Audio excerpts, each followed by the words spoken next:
We're the Jezebels. That's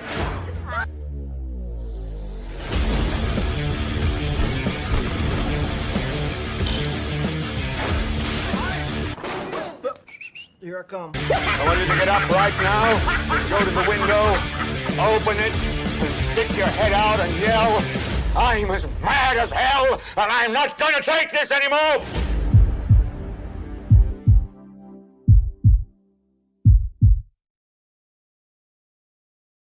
Okay, hello. Welcome to another fine edition of KEENE AM, your morning show. Your morning show if you're on the Pacific Coast. I guess in the Otherwise, this is your afternoon show? Shit. Welcome to the show. Are you going to have to retitle it KEENE PM? No, I think I'm going to I need a separate I need StreamYard to figure out some sort of separate coast time intro that I need it to be an intro based on time zone. So StreamYard, I need that. If you could just go ahead, if you could just give me that, that'd be cool. All right, so let me make sure that we're showing comments on stage. We don't have any yet, but we'll get there. I have not shared my screen yet. One second, let me add that in. And we'll just every time I need wait, can I wish I manage layouts. Wait a second. You're unprepared. I am unprepared. There we go. Shit. Fucking fuck. Okay, wait a second. I can do this. Custom layout 3. Okay, now we're in business. We're not going to talk about that yet. We're not there yet. We're not even there yet. We're still in the intro. Good morning. Good morning. I've got my coffee cup. I've got my William Patrick Coleman. Oh, we haven't introduced ourselves. I'm Michael Keene. I'm William Patrick Coleman. And together we really don't matter at all. No, but this is KEENE AM. You never have coffee for me. I don't ever have coffee for me. No. I feel like an idiot. I don't even know that you drink coffee. For the look. For the look. Filmmaker 610 says, hey, Michael. Hey, William. Hey, guys. I got a package. Oh, yeah? Look at that. Let me not show my address. Let me do that. Let me No, you got it. I'm going to find that in a few months. I got a package in the mail from the Amazon Prime. So this is going to constitute, every so often, not all the time, but sometimes we have an update regarding Manatee Party films and the productions that we're making. Currently, we are in the pre-production stages for Amityville Bong, which we will, if you go over to the Patreon, patreon.com/Michael Keene, you can learn all about Amityville Bong and what's going down with that. But right now, you're getting your own special live update. This is all stuff that's for Amityville Bong. Really? Yeah. So first off, I got a 3-hole punch. This is for I lost my 3-hole punch. Oh, it's actually a 3-hole punch. Yeah, I lost my 3-hole punch, and the only thing I need it for is to print out and hole punch scripts. So I got a heavy duty hole punch. I'm going to be honest with you. The build up to this was not. No. It's okay. This was an office need. This is just the big thing that came out first. It's what's taking up majority of the box. It is, yeah. But that doesn't mean anything. This part makes me sad because I ordered a thurible. Do you know what a thurible is? No. A thurible is, when in the Catholic Church, when they swing the fucking thing around, has the incense coming out? Is that what that is? It is, but look how small this box is. This is a very small box. Yeah.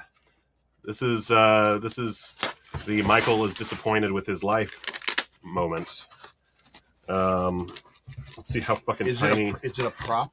It is meant to be a prop, but Oh, it's not bad. it's so little. It's so little. You're gonna have my to do God. some optical trickery. You son of a... Ah, this is what I get for ordering off of Amazon.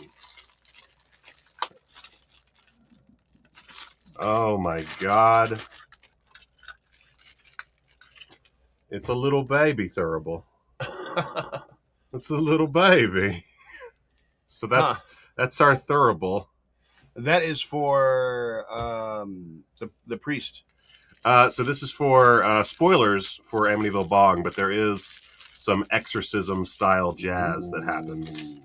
And as part of that exorcism, there is a thurible being used. It's fine. It's fine. It's a little baby thurible. Let's see what else we got here. Let's see. Now, no religious tomfoolery is complete without a lot of wrapping. That's what it's not complete without.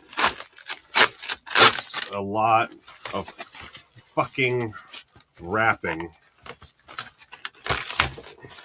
Okay, I got a rosary. Ooh. Got a really shitty rosary. This actually just came as part of the pack. This was not something I ordered specifically. Oh, you got lucky. Yeah, this just came with the thing. It's not. Okay. It's not awful looking. I gotta say, it's a little dinky, but like it could work. It really depends on how much I want to use a rosary in the final picture, because the rosary is not a part of the overall. It's not in the script. Oh, look at that. And finally, we got a crucifix, and it actually looks pretty good. That's a nice looking crucifix. Nice. I don't hate that it says gibberish on the back. Can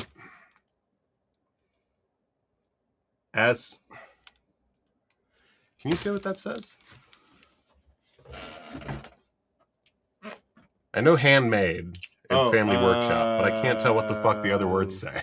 So it's a place, but this is faded out. So it's one word, but that's faded out, so it looks like two words, and it doesn't make sense because you can't see it. Oh. Anyway, we got ourselves a crucifix. Yay, crucifix. Finally!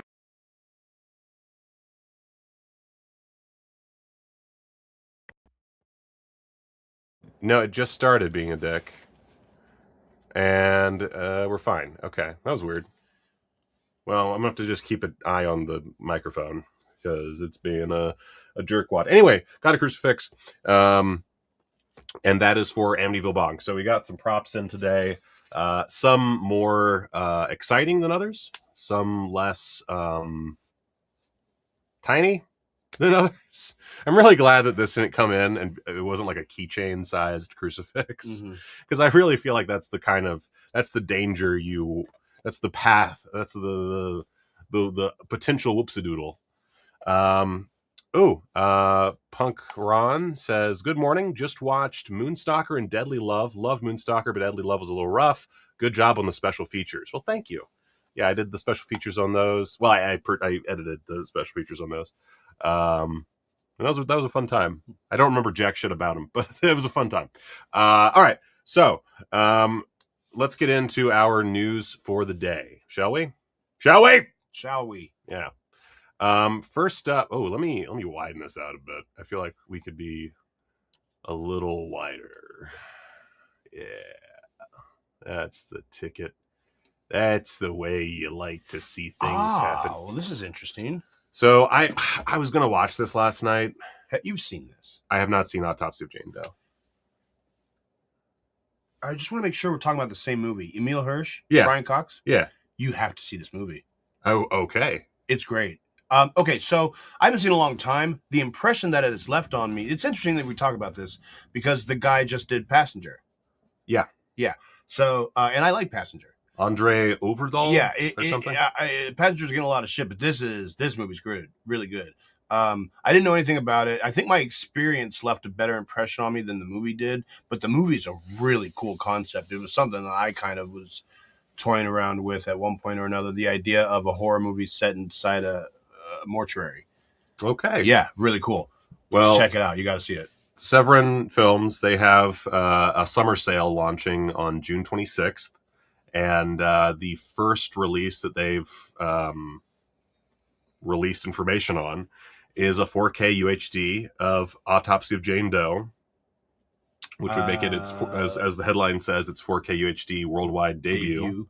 Do you have a year on this? I think it was a long time ago this movie came out. It's like 2000. It was only like 2016 at the longest. Okay, I felt like it was longer than that even. But okay, well, now and then he did something. Now else. I gotta find out when the fuck Autopsy of Jane, because Will needs to know, when did Autopsy of Jane Doe 2016? Okay, wow, good guess. What else did he do? He did something else. Did he do The Troll Hunter? No. Oh, he did Scary Stories in the Dark. I like that movie too. I have not watched. Oh, and The Last Voyage of Demeter is really good. The Demeter, yeah. I haven't watched anything that this man has made. I've never seen Troll Hunter, but those first three. So the interesting thing about Scary Stories to Tell in the Dark, I watched it twice because I was in disbelief at how much I liked it for a PG-13 movie. It didn't feel like a PG-13 movie. Huh. It's a kids movie, but it's super. I recall the marketing. Yeah, it's super creepy. The Last Voyage is really, really cool. I'm just a big fan of. I'm gonna be weird and take pills on stream real quick because I forgot to take my medicine. Here we go again. I forgot to take my medicine. But the Autopsy of Jane Doe, yeah, this guy's. I like this guy a lot. Yeah, Autopsy of Jane Doe coming out on glorious 4K UHD. Let's see, disc 1 is gonna have the film, of course, in UHD. It's gonna be a nice 4K disc. Fuck, I gotta cut my pills. Ah, shit. Ah, fuck. Okay, now you're making it a thing. Now I'm making it a thing. Oh god.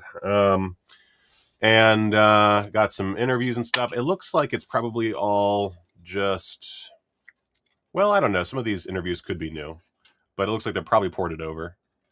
I got a friend out there named Brian. Okay, no, it says new interviews. It says new interviews with Andre Overdahl and more. Okay. So it looks like the interview with Andre, Emil Hirsch, Olwyn Catherine Kelly, and co-writer Ian Goldberg. Potentially another interview. It looks like those are new interviews, and then we've got some stuff ported over that are on set interviews. Awesome. Pills. I had a friend named Brian who would love that movie. Just shout out to him because he always watches the show.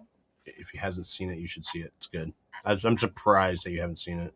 Yeah, I'll probably watch it at some point soon. I just when I saw this news yesterday, I was like, fuck, I gotta watch this movie. Yeah. But I was too busy with other stuff, and then I believe you watched something that you watched. Oh, you watched. Okay, we'll talk about it a little bit when we get to Letterboxd. We'll watch. Yeah, we'll talk about some watching stuff.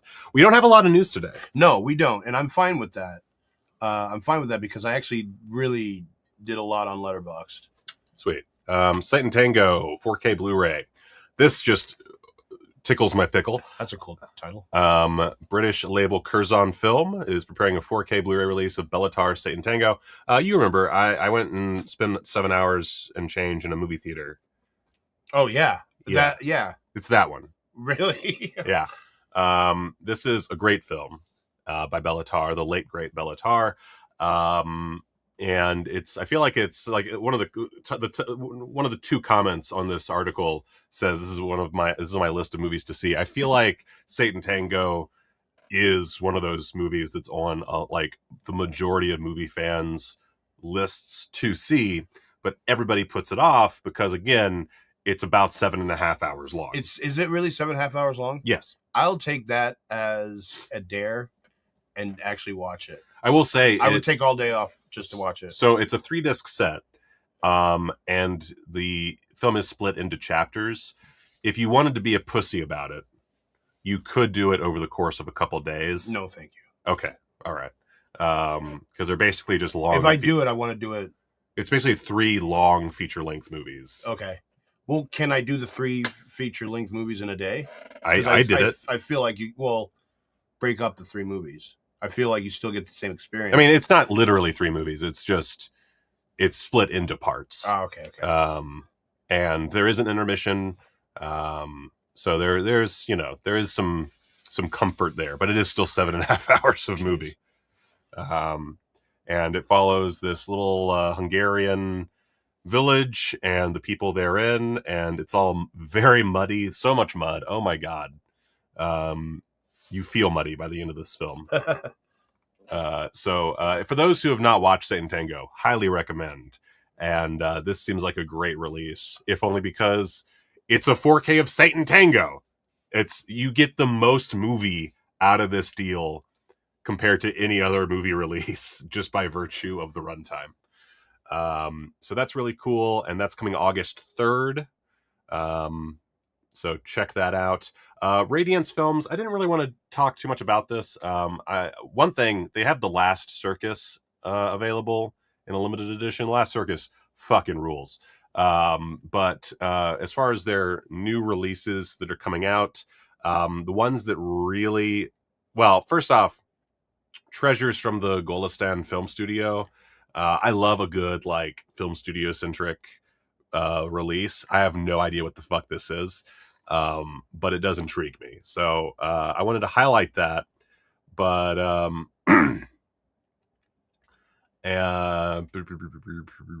Nero's Hotel, Abel Ferreira, starring Asia Argento, is coming to Blu-ray. Not for the first time, I don't believe. I could be mistaken about that, but still, Radiance Film is putting it out. Got audio commentary, got a new interview with Abel Ferrara and Asia Argento, and then some others. You got an interview with critic Beatrice Loaiza, and a booklet. So not like an insane, crazy thing. The commentary's from 98, so it's nothing new there. But 2K restoration from the 35mm interpositive by Vinegar Syndrome, approved by Abel Ferreira. So that's fun. I've never seen Nero's Hotel, but I've seen some folks give it some props. I've seen a lot of people dismiss it, but I've seen people that I trust give it positive lauding.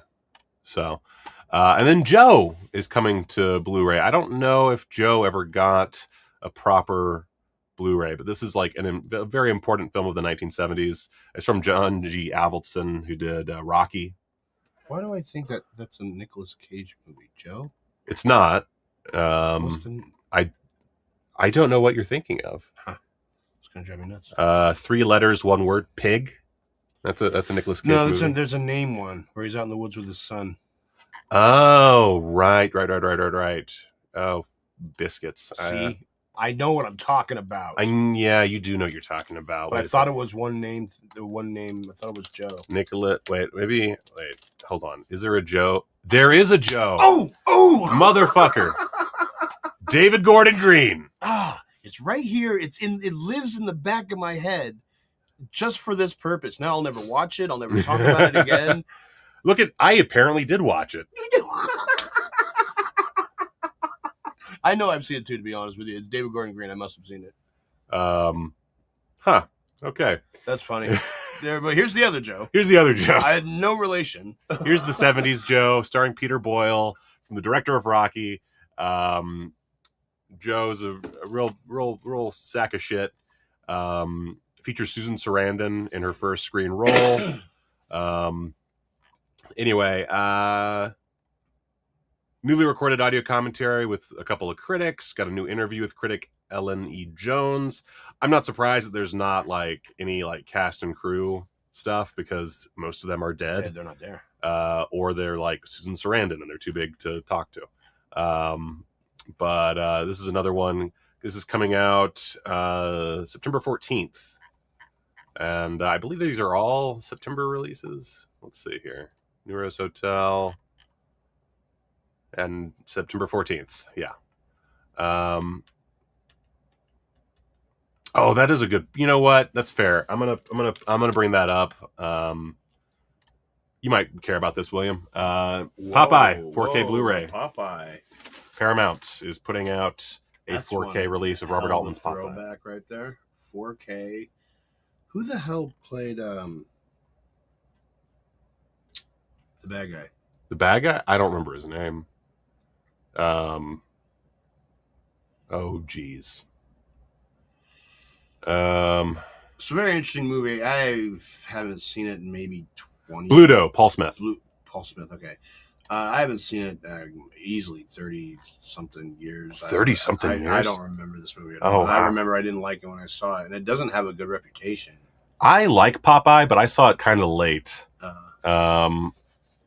It's very much a Robert Altman movie. I don't know who the fuck thought it was a good idea financially to give Robert Altman a Popeye movie. That's insane. Saying that out loud is kind of funny now.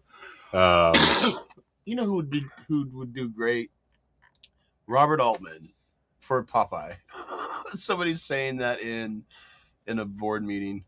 Other news, let's see here. We got the Duke Mitchell Collection Blu-ray coming from Grindhouse Releasing. This is interesting. They previously released Massacre Mafia Style and Gone with the Pope separately.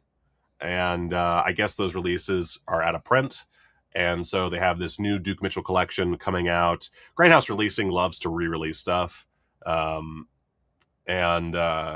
This is one of those cases. But it's a pretty neat release. I never bought the Duke Mitchell films from them.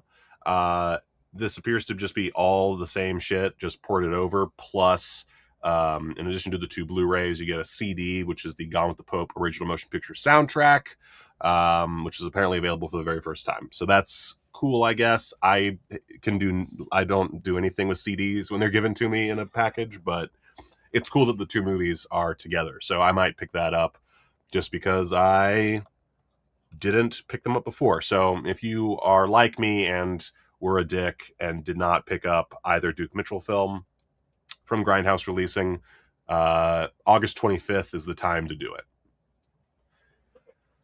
I just want to get to our letterbox stuff this week. Let's move right on. Oh god, where's my mouse? Oh god, there it is. Scream Factory and Shout Factory announced August releases. Nothing. We don't really have any details on extras, but there's some interesting stuff here. We've got the Stuntman 4K incoming, featuring Steve Railsback, and then School on Fire, the Ringo Lam film, which I believe is a follow-up to City on Fire, if I'm not mistaken. But I could be wrong because I haven't seen School on Fire yet. Which, shame on me. It's on Criterion Channel, so I have no excuse. I am just a piece of shit. Speed Racer, the complete series. You know, how fucking sick would it be to get a Speed Racer, the movie 4K release with the complete Speed Racer cartoon as well? Did that already come out? The 4K Speed Racer? No. That's what it was promoting, right? Yeah. Yeah. But this is just the cartoon. I'm going to be honest with you. I love Speed Racer, the film. Yes. And I loved watching Speed Racer, the cartoon, as a child. It is a slow fucking ride. It is not very good. With the show? Yeah. Yeah. So this doesn't really excite me, but it's cool. And I certainly, you know what, for those who are excited by the idea of watching the 4K Speed Racer is out? When did I miss that? That's what I thought. I thought it... Am I just high?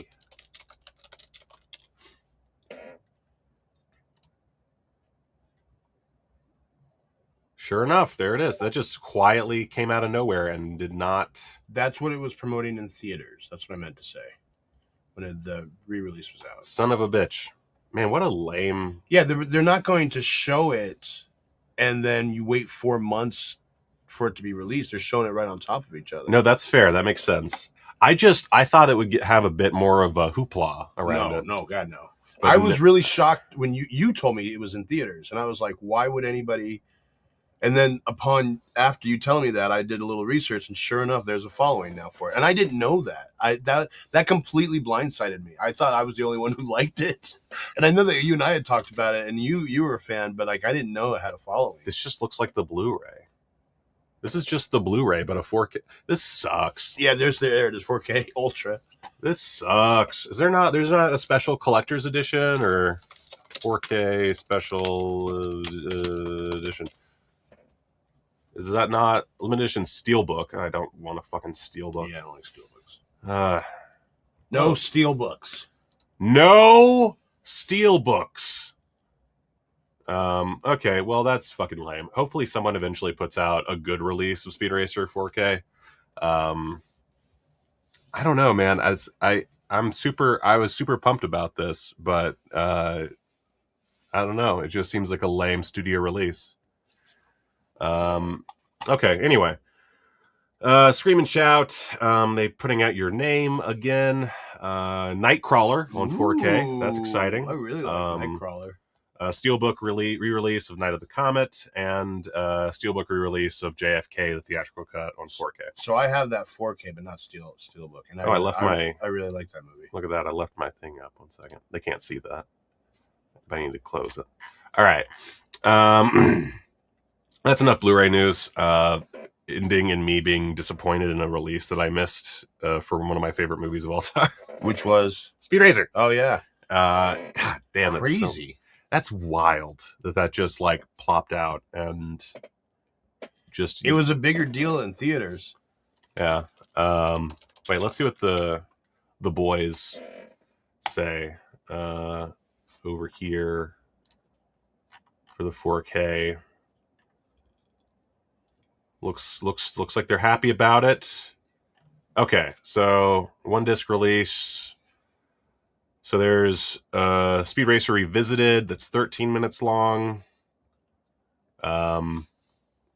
There's Speed Racer Ramping Up, which was not included in the 2008 release, but was made at some point earlier, and it seems like the same goes. Wonderful World of Racing, The Amazing Racer Family, 21 minutes long. I don't know, man. Are you going to get it? It would look pretty nice on the TV. It would look really nice on the TV. Ollie would like it too. God, it's been almost a month since it came out. I'm such a piece of shit. I'm so bad at my job. I'm leaving. Take it easy. Welcome to the show.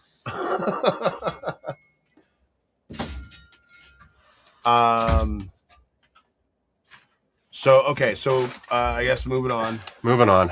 Do you have any equipment news? No, I don't have any good Okay. And we have a second from... Wait a second. I got to check a Discord message about Amityville. This feels like something that's going to make me sad. Why would you read it in the middle of the show? Well, they can't see the Discord. I know, but you're going to be sad. Yeah. Well, I'm not. It's not that bad. I'll reply to this later. It's one of the... It's a scheduling thing, and I'm having nothing but scheduling issues right now.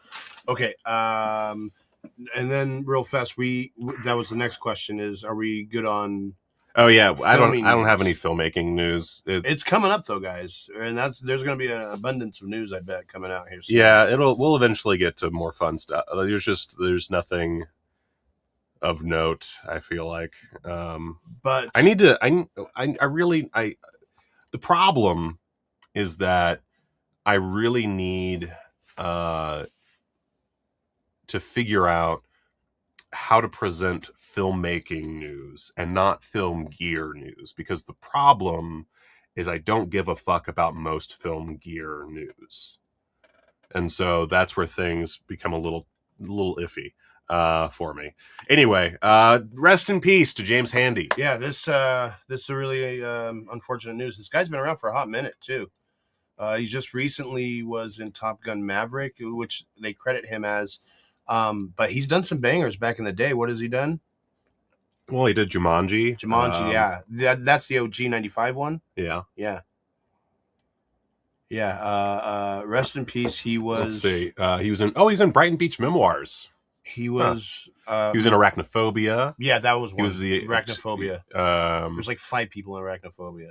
Yeah. And The Rocketeer, The Verdict, K9. I like The Rocketeer. He was in 8 episodes of Alias. So he's a name of some kind. He's been working since 1981's Taps. Poor guy was murdered in the street. Yeah, by his girlfriend's son, who was 40-something. Yeah, which logically makes sense. James Handy was 81 years old. Yeah, but man, That's so unfortunate. Yeah. Well, I just wanted to take an opportunity to shout out an actor that whose name you don't probably hear every day, and it's an unfortunate way to hear his name, but I at least wanted to acknowledge his work. Yeah. Well, way to bring a bummer to the news segment, man. I know, man. I know. I was like, it was worth it more to me to talk about his career and the things that he's accomplished that you wouldn't stop to think about. But it is very unfortunate news. The way we're talking about him. Anyways. Rip to a real one. That's a bad way to go. Yeah. Speaking of a bad way to go, wappa. Michael Mann's Manhunter set to return to theaters on its 40th anniversary, now with a new final cut. Now I don't know about you, but I love Manhunter. What? I have a thing with this movie. So I just saw it for the first time maybe 2 months ago. Really? 2-3 months ago. And I fell in love with this movie. It is super cool. Like, it's probably one of my favorite things he's done, Michael Mann. He's done a lot of great things. Collateral's great, but I've never seen Manhunter. I've seen Red Dragon. I know the story of Hannibal Lecter and whatnot, but I'd never seen Manhunter. And the reason why I watched it, I might have even said this on the show, it might have been this recent, it was because Tom Noonan had passed. So that's why I was trying to find something that he did that I hadn't seen. And I was like, oh man, I really should watch Man. And I fucking loved it. And this is how I should have seen it. This is how I should have seen it. Did you see Red Dragon? Yeah, I've seen Red Dragon. I'm not a Ratner guy. You're not a Ratner guy? No. He's still my beating heart. I'm back and forth. The Rush Hours are good, though. Rush Hours are gold. Okay, so... but this is cool. This is cool. Final cut? How much longer are we talking here? We or don't... Shorter? I don't think we have a runtime. Where's the... Let's see. Mann's goal in creating a new version of the movie was to not only restore it to its former glory, but to utilize new technology to create an experience as visceral for audiences in 2026 as the original was in 1986. Quote, if the picture was left the way it was, it would be interesting, but you'd feel some distance, Mann said. You'd be observing it somewhat. I'm more interested in its original intent impacting you the same way it may have in 1986. That is, to bring you into it again in the original way. So let's see, there's a 4K scan of the original 35mm negative with a few shots from interpositive. Digitally restored, blah, blah, blah, blah, blah. Both the theatrical version and the UHD, HDR, and SDR video color gradings were performed by Stefan Sonnenfeld. There's not really... Like, there's supervision. We have carefully remastered the film to try to evoke that mood and intensity, heightened with audio sourced from the original 5.1 35mm analog masters. This latest iteration is that version of the film with which I'm most satisfied. So, yeah, actually, Filmmaker 610 beat me to it. We'll have the usual Mann color changes. It's going to cook up a big discourse. Yeah. So yeah, first off, obviously, new color grade. It says that in the fucking thing, too. I skipped right over it. Supervised by Mann, complete with a new color grade and sound mix.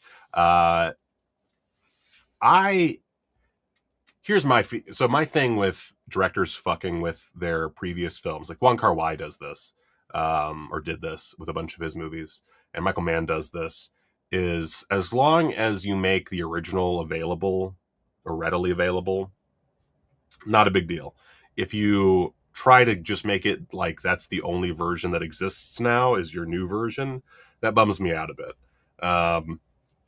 So we'll see what happens here as far as this release. This is going to get, of course, a Blu-ray release at some point. I don't think that there's anything regarding that as far as, let's see, a physical media release is planned for later this year. And this will premiere, the new version will premiere on June 12th at the Academy Museum of Motion Pictures. So later this year, we'll get the final cut of Manhunter.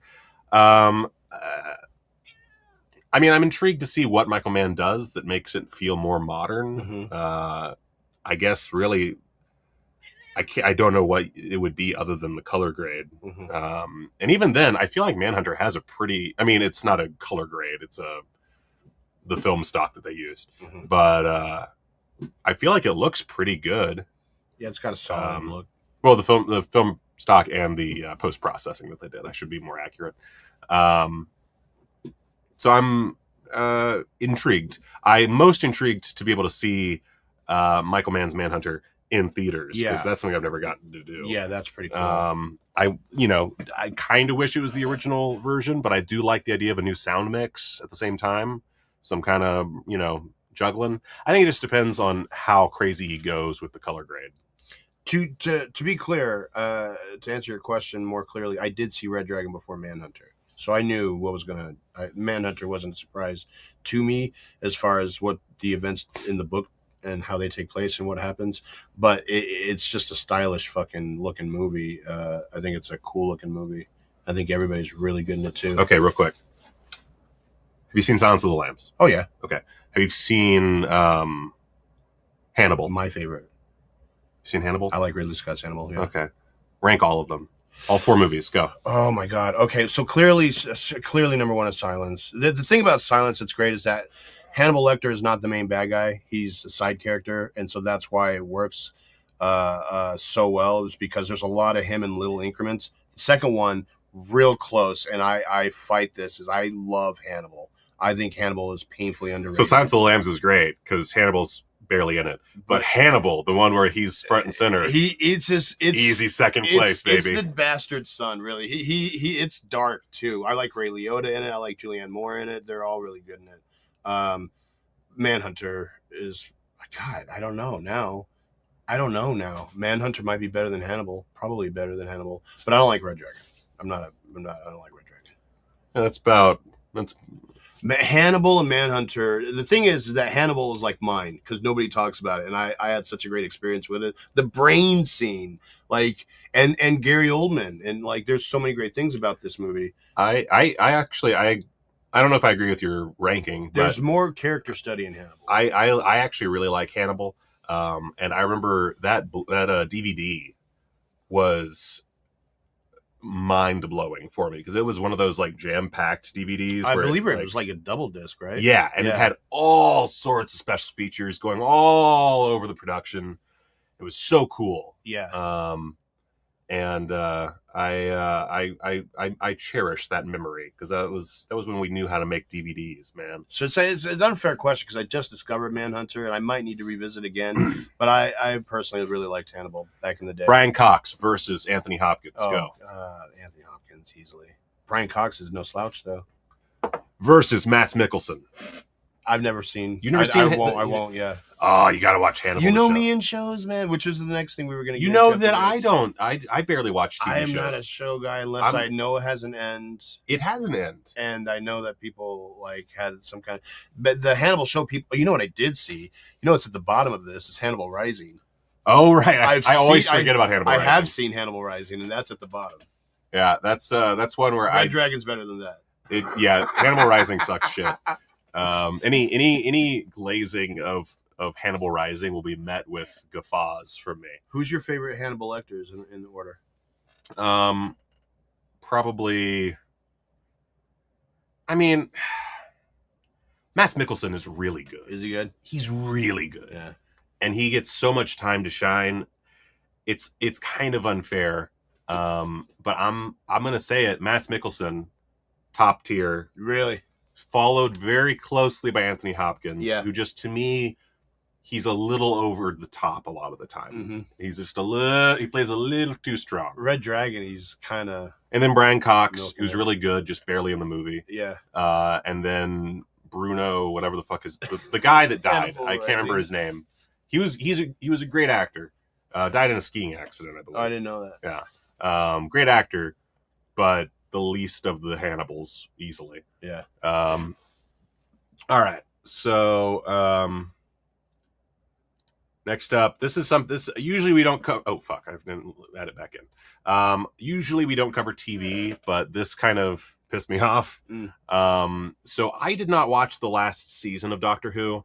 I was kind of put off by what I was hearing, but I was thinking, once the Christmas special comes around to kind of, I don't want to spoil things either, but once the Christmas special comes around to conclude what had happened in the final season of Doctor Who. Or not it wasn't supposed to be the final season, but the final season as of now. I thought, okay, I'm down to clown. But as we see, Russell T Davies has left the show, and the Christmas special is not going forward. So Doctor Who is effectively dead again. Which fucking sucks. I love Doctor Who. That's one of the most like mainstream things that I unapologetically love. I realize saying that now that having not watched the final season kind of detracts from my love, but it just seemed messy. Now you have time. Now I have time, yeah. But yeah, let's see here. When Nkuti Gatwa departed the role of the Doctor after just 2 seasons last year, Disney Plus exited the partnership, and the series' future has remained uncertain ever since.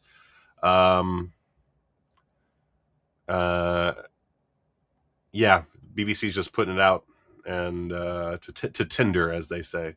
What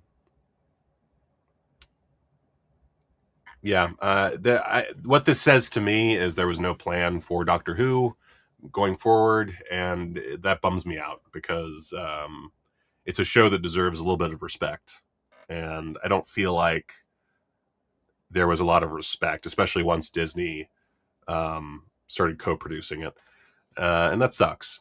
Especially because Nkuti Gatwa was really good in the role. Anyway, enough TV stuff. Jake Johnson and Damon Wayans Jr. to headline The Cable Guy, inspired comedy pilot ordered by Hulu. The New Girl reunion. I've never seen New Girl, but I like these guys. So I don't. If you know me, you know that Jim Carrey is a big part of my youth growing up and discovering movies and whatnot. So there's like a 10-year period where he just came out with bangers one after the other, and one of these was the underrated at the time Cable Guy. It has since developed quite a following. People have really caught on to it. I think back in the day, dark comedy was a bigger thing than it is now, but that movie made a lot of interesting statements back in the day. You got to remember, we don't really have cable now. What was interesting about the movie to me that I really like and fondly remember about was it was kind of a middle ground for a lot of talent, not just Jim Carrey. At the time, Jim Carrey got $20 million for this movie, which was unheard of. And they were pretty pissed about that. But it was also directed by Ben Stiller. So at the time, Ben Stiller had just had his show, The Ben Stiller Show, and all those people come into it. So it's got Andy Dick. It's got Janine Garofalo. This is pretty much the first time him and Owen Wilson worked together. Owen Wilson pops in there after Bottle Rocket. So it's like the second thing he's done. It's also, you could look at it from Judd Apatow produced it. And this is where he met Leslie Mann. And they got married after this. And so it's a really interesting middle ground for a lot of talent there. But there's no way the show can capture that. There's no way the show... I don't even understand what they're going to do with this show, considering cable is a completely different concept now. It is interesting. Obviously they have a plan. They have an idea, and I'm really interested to see where they go with this, to be honest with you. And there could be worse people. I mean, you're not going to get a Jim Carrey style performance from Jake Johnson, which, by the way, Jake Johnson is the Cable Guy, and Damon Wayans Jr. would be Steve Kovacs, who was originally played by Matthew Broderick.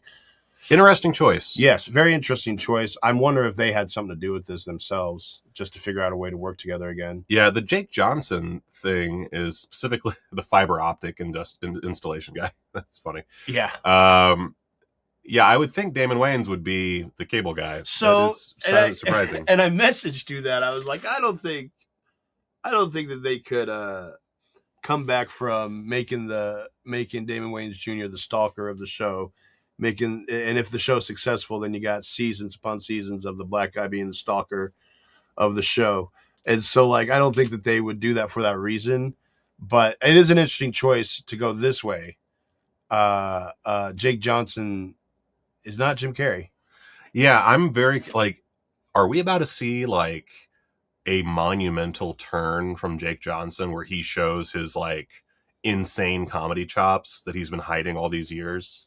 Not that Jake Johnson's a bad actor or even a bad comedic actor. But Jake Johnson. But it's just there's different levels. Yeah, there's the and Jim Jurassic Carrey's World way Jake the Johnson, and there's the Let's Be Cops Jake Johnson. Jim Carrey's a completely different. I don't know. I don't think we're going to get a Jim Carrey style performance. Absolutely not. I don't think it's going to be over the top like that. But then, how is it the Cable Guy? Yeah, there's so many things that you would have to change because of today's times that it you know, it was interesting. Even back then in '96, they had, at the time the movie came out, they had just, like, the OJ trial had just happened, so they make statements about real TV and real media TV and courthouse TV and things like that. We've come a long way since then. So Filmmaker 610 makes a good point. They could just said it in the 90s. That would be cool. We have the technology. I don't think that they'll do that. That would be actually that would be a really cool approach, and I would love to do that. I would rather them do that.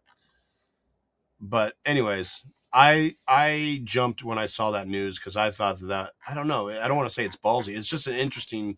I really think that somewhere Jake Johnson and Damon Wayans Jr. were like, "How can we work together again?" And they're like, "I know. I grew up on this movie, The Cable Guy. Nobody talks about it anymore. Let's just take a show. Let's get the rights because I'm sure it's affordable, and just make a show out of it." Yeah, you could do it. Yeah, I'm interested to see it. Did you see the trailer for Whale Fall? Are we there yet to the trailers? We are. Okay, so and I forgot to bring up Whale Fall. Okay, so there's a couple of trailers. Ah, fuck it. Whale Fall is the star of the week, bro. Did you see it?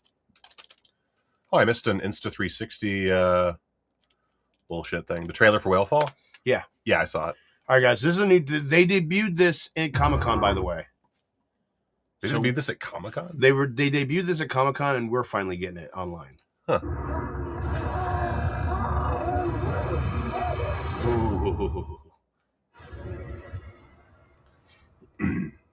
I can teach you things. I can give you all the tools. You can be whatever you want. Anything you want. Austin Abrams, so hot right now. Is that him? Yeah. Oh, I didn't even notice that. Oh, he's got a year. He's got a hell of a year, huh? Yeah. And you know what to do.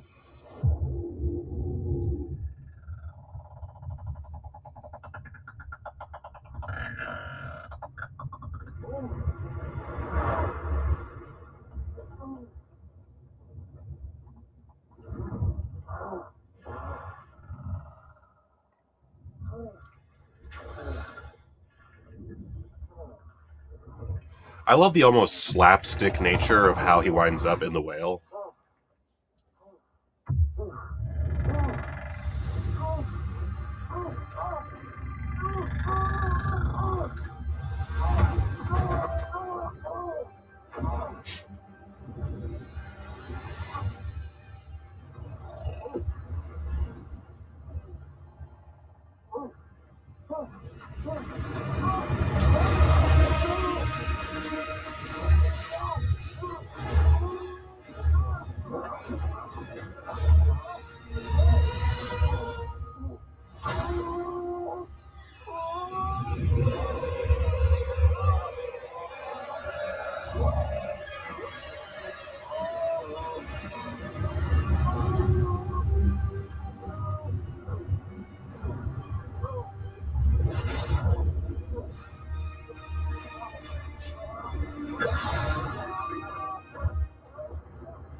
Survivors survive.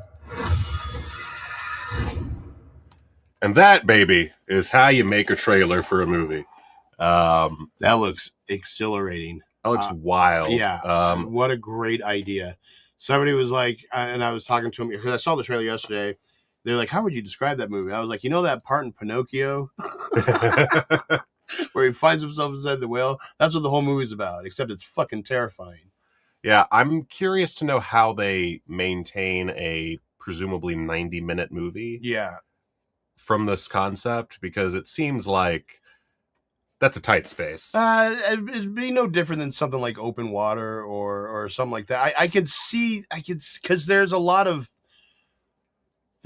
intro there, and I have a feeling we're going to be going back and forth.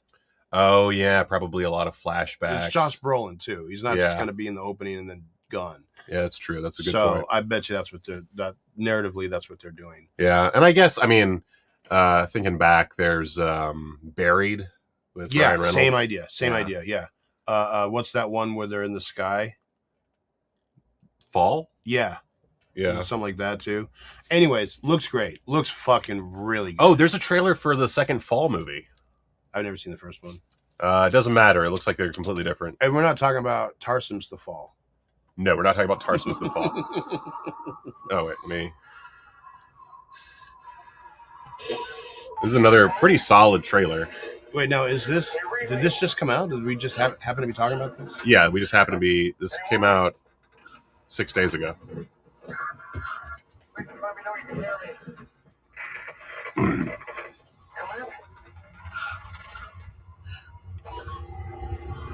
Oh my god. Look, if you can hear me, please respond.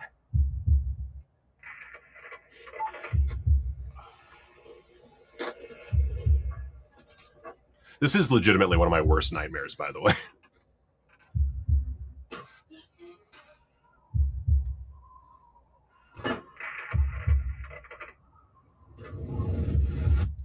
Oh my god.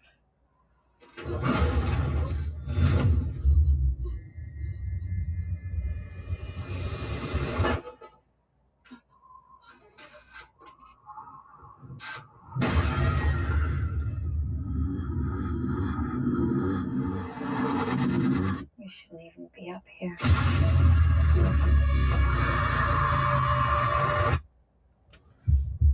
Damn. Again, really solid trailer. I hope they don't release a single other trailer. I hope that's just everything we get, because that is everything you need to be hooked for the film. I haven't seen Fall. Did it release in theaters? Yeah. Huh. Yeah, it got a proper little release. Completely missed that. Yeah, I'll definitely check out the first Fall, and I'm curious about this September release as well. There are 2 trailers that just came out about an hour ago. Okay, one of them stars Jeremy Strong. What's the other one? Yes. I've waited. I didn't watch it. I was waiting to watch it here with you. Okay. The other one is Moana got its final trailer. Oh, I don't give a fuck about that. All right, Social Reckoning time, baby. Yeah. Listen, before I go on, I want to make something clear. Okay. I have a hunch you're not a fan of Facebook. But I am. I am here to help Facebook, not hurt it. Okay? You send me a message. What would you like to talk about? The chairman gavels the session to order. You'll read your opening statement, which we'll skip past for now. That's a separate session. And we'll move to witness questioning. Spell your name and state your current occupation for the record. MARKZUCKERBERG. And your occupation? I'm a professional defendant. I ran classifiers on political groups where 30% of content has multiple risk factors. Hang on, I don't understand what you're saying. Are you a tech reporter? Ish. Ish? These guys are counting on the next round of congressional testimony to make you likable, Mark. I'm happy to lend a hand, but I think you're doomed. This company and that guy are playing an unprecedented role in our lives. The fire hose of bad information you are injecting into the air supply is becoming jet powered. I'm a free speech absolutist. I'm not the one who's lying, and I'm not stopping them from seeing someone who is. Anxiety, depression of teenage girls got worse as a result of time spent on the platform. Senior leadership knows and is doing nothing. I know there are easier enemies to make. The mafia would be an easier enemy to make. So what would you need? To stand up the story, the internal documents. This is a material violation of my NDA. We're twice as big as the biggest country on earth. We're not frightened of Congress. We're post-government around here. Please, let me quote that. We have 102 hours to get everything. She's going to get sued into small pieces. I don't want to be made an example of by a guy with unlimited resources. Harm, I promise you, is imminent. People around here understand that when I say no, that's the end of the debate. I'm not 2 years out of a dorm room anymore, Charlie. Look around.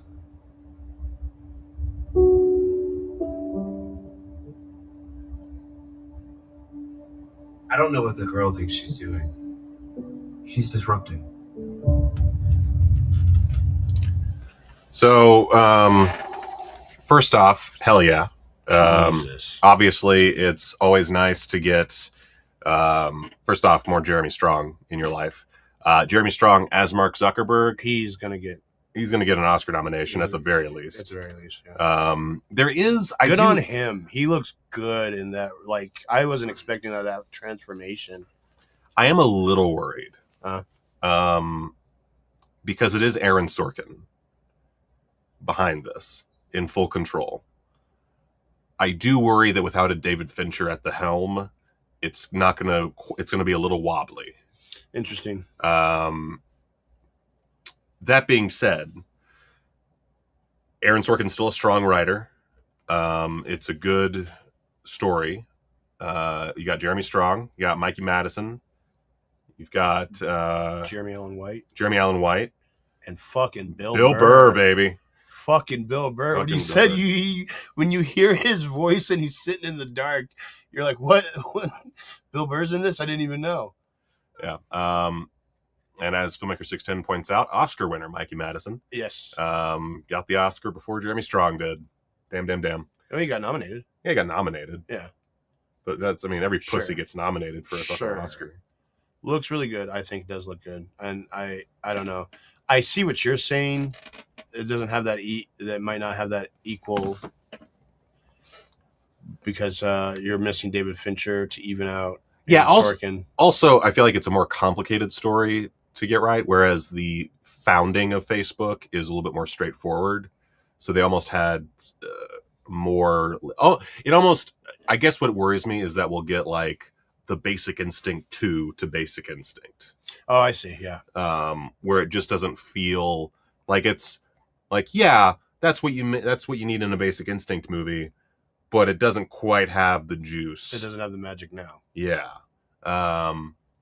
So that's where I'm a little concerned, because, like, I mean, of course, all these talented people signed on to do it. It's an Aaron Sorkin script, and it's what do they call it? A companion piece to a very notable, major, lauded film.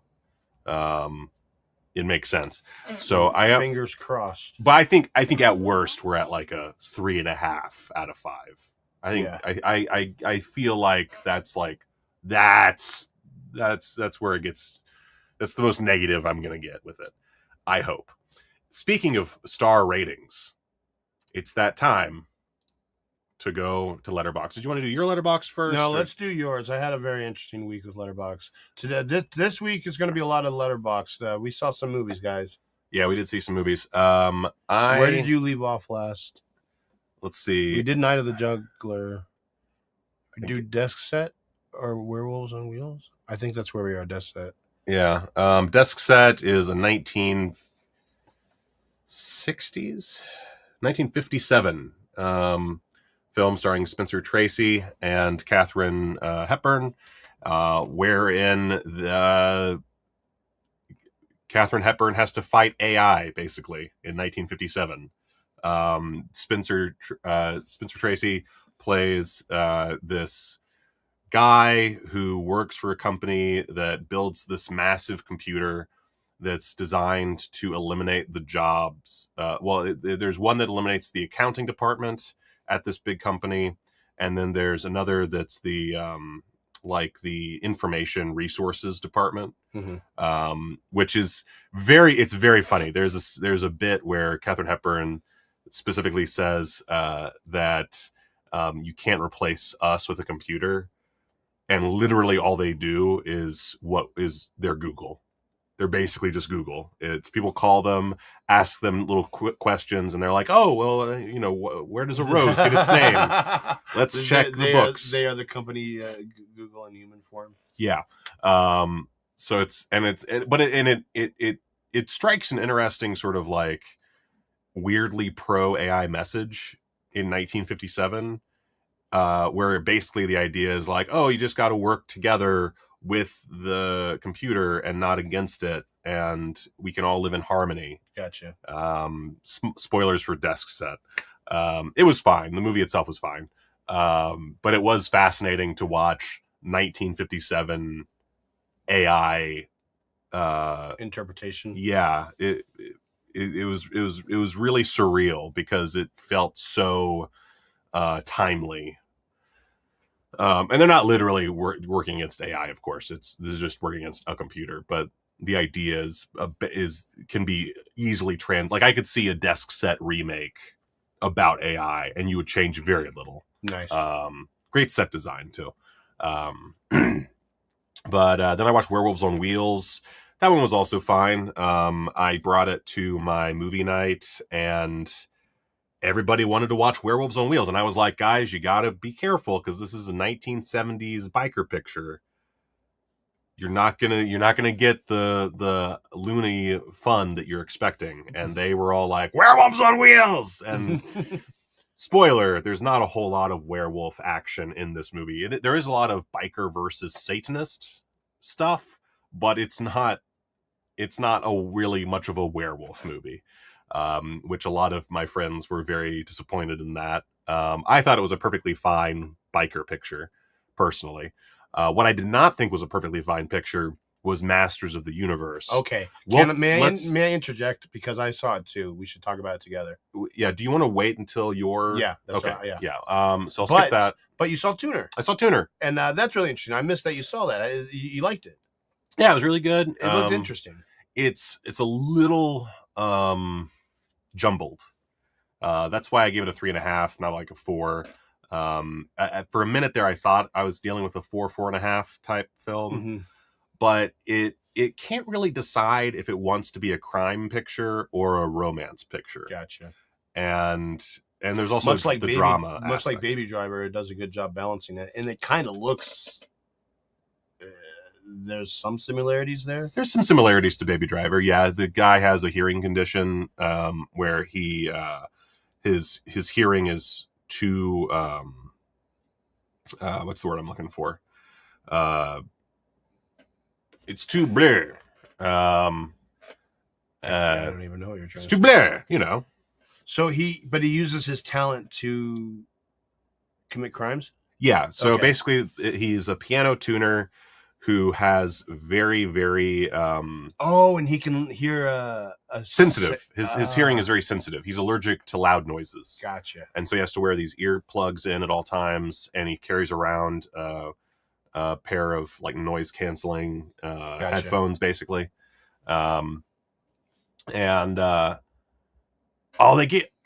They gave out a Dustin Hoffman bobblehead on the opening day release. That's so fucking... There's a bobblehead of Dustin Hoffman in the movie. Oh, that's really cool.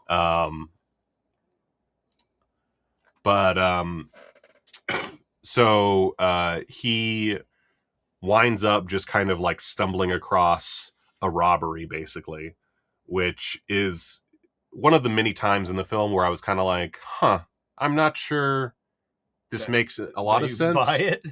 But... okay, sure. And these guys bring him into the criminal life because he can crack a safe without having to like drill into it or whatever. Mm-hmm. You see them kind of like doing like the thief thing where they're trying to like burn a hole through it and, you know, the whole shebang. Yeah. And he's like, can you guys please just fucking keep it down? And then one of them says, well, I mean, unless you can open this safe, no. And he's like, actually, yeah, I just did this earlier in the movie. Because he opens Dustin Hoffman's safe because he forgets the combination. Gotcha. Then there's this chick that he meets who is a student at the university in New York where they teach music and shit. And she's a composer and piano player. And they start a little romance. And there's the romance plot, there's the plot with Dustin Hoffman who gets sick, and there's the plot with the criminals. And they don't quite gel. Gotcha. It feels like there's so much time spent trying to find a middle ground between them that they all kind of get short shrifted. Especially the crime angle. I feel like there's not enough there. And it doesn't feel like you reach like a crescendo, as it were. Yeah. That said, great ending. Jean Reno out of nowhere in the movie. I knew he was in it. Yeah. And there is a twist as well that I felt like was a good twist, but another one of those moments where I was looking at it and I was like, I'm not sure Suspend disbelief. I can fully believe this happened, but okay. Stuff like that. There's a lot of stuff like that. But great central performance from guy whose name I can't remember. Leo Woodall, is that right? Leo Woodall. Really looking forward to more from him.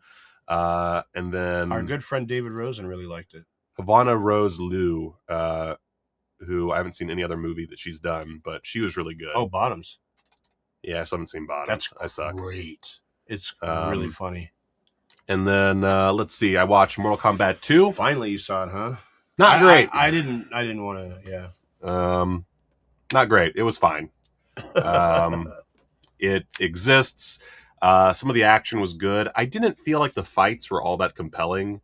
And that might just be my Hong Kong bias, where I've seen so many just amazing martial arts movies that you then watch something like Mortal Kombat and it's just not the same. Yeah. Or like I followed that up with John Wick 3. I actually technically watched John Wick 2 as well, but I was watching it while working, so I didn't count it. Okay.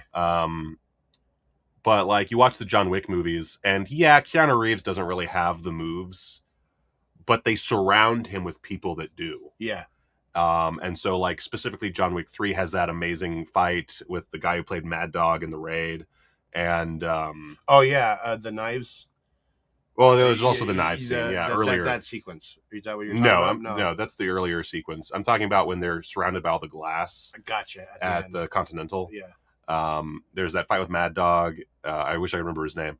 And then also there's the fight with Mark Dacascos, where it's them pitting him against people who know what the fuck they're doing. Yeah. With the stunt team that knows what the fuck they're doing, with stunt coordinators who know what the fuck they're doing, with the director who knows how to direct stunts. And I don't get that from Mortal Kombat. Gotcha. I appreciate that it's gory. I felt like there was I feel like the fatalities were kind of lame. Did you watch Mortal Kombat 2? No. I'm not okay. Yeah. It's like, there's literally, I think 4 fatalities. There could have been 3 and I'm just like overstating it. But I feel like 4 fatalities that are just Shao Kahn using his stupid fucking hammer. He impales like 2 people, or maybe 3 people. He smashes a head. Like he does a lot with that hammer. And it was like, this is fine, but can I get a little variance in the fatalities? Can I get some interesting stuff? And there's some cool fatalities, but it's just not enough for a full movie. Carl Urban is really good, but A, he's not a fighter. And B, he is sidelined a bit in the picture. It's really more of a Katana movie than a Johnny Cage movie. And I don't know. I just don't care about Katana that much. So there was also that conundrum. Didn't love... I know a lot of people loved Baraka. I thought Baraka was fine. And I will say, they weren't afraid to kill off characters. Oh, good. There's one specifically that everybody knew was going to get killed off going in. And that kill is actually really well done, like the way that they present it. It doesn't feel like they're just killing off someone the fans don't care about. It feels like, oh, this guy's legit great, but here's a snag. Now he's dead. Gotcha. And there's a few other characters who die where it's like, oh, I would have thought they would have lasted to the sequel again. But no, of course, it's Mortal Kombat, so no one who dies really has to stay dead. Yeah. Which kind of takes away from the overall enjoyment as well, because there is no death really in the long term. So it was fine at best for me. Listen, love me some John Wick. I love John Wick. I've seen Mortal Kombat 1.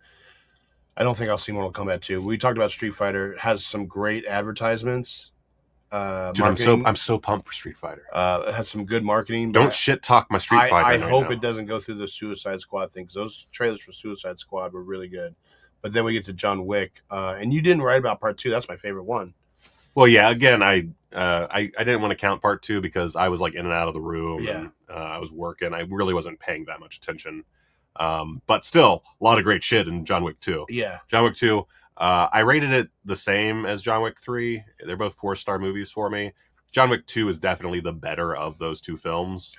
Out of all 4 of them, John Wick 3 is the one I like the least. Really? Yeah. Oh. I really like 4. 4 is really good too. You don't like the Adjudicator because you hate women. It's not that I hate women. I just don't want them in power. No, I'm just kidding. The Adjudicator is really cool. But it's bloated. There's a lot of shit in 3, and it plays off like it's the final one. But 4 is a masterful ending. I will say, regarding Mortal Kombat 2, Kano did steal the show again. Kano's great. That's what I hear, actually. All about more Kano. Yeah. Yeah. Yeah, John Wick's great. Are you doing them all, or what are you doing? Are you gonna do 4 again? I'll probably watch 4. Yeah, 4's got the best characters. 4 is just exhausting, though. 4 is 3 hours long, and it is crazy. I want to say I gave 4 a 3.5 out of 5. Because to me it's just bloated. Yeah. And there comes a point. There's that stair scene. The stair scene. Yeah, the stair sequence. Yeah, it goes on for so fucking long. Like 20 minutes long. It is. Am I crazy, or is it like 10, 15 minutes long? It feels that way. It might not be that long, but it feels very long. Yeah, it feels long. And I think it's just because it becomes so late in the movie. Yeah. And you've already gone through all these action sequences, and isolated, they're mostly really good. I don't think the car roundabout sequence is all that great. That one kind of bugs me. But otherwise, like, all strong sequences. There's that overhead one where he's, just shooting through the house. Yeah. I like the one with Scott Adkins where he's in the fat suit. I love Scott Adkins in the fat suit. There's a lot. Like, there's so much. The characters in 4 are way better than any of the characters throughout the entire series, I think. You got the dude with the dog. You got Donnie Yen, right? Oh, yeah, you do have Donnie Yen. That's the thing about 4. 4 has so many great characters. Sonata's in it. There's so much going on in that fucking movie. Yeah. And it's just too much. I think it's too much. I think that they're, I think it's layered out. It's really overcooked. Well. But we'll see how I feel after watching it again. I haven't seen it since theaters. Yeah, I'm definitely intrigued to revisit it in a place where I can get up and pee. So let's move on to your letterbox. Okay, so I've had quite a week. Last I left off with was Mr. Frost. So right over there on the right, the first movie I watched of the week was The Sheep Detectives. Oh, fuck. I really want to see The Sheep Detectives. It's like my favorite movie of the year. Oh, my God. It's really good. It's really interesting. What did I give it? I gave it Praise be. I gave it let's see what I gave it. Let's see here. I think I gave it 4 stars. Yeah, I gave it 4 stars. I really loved it. It's got the dude from, I think you saw that, the dude from Succession. Yeah. He's in it a lot, and he's really good.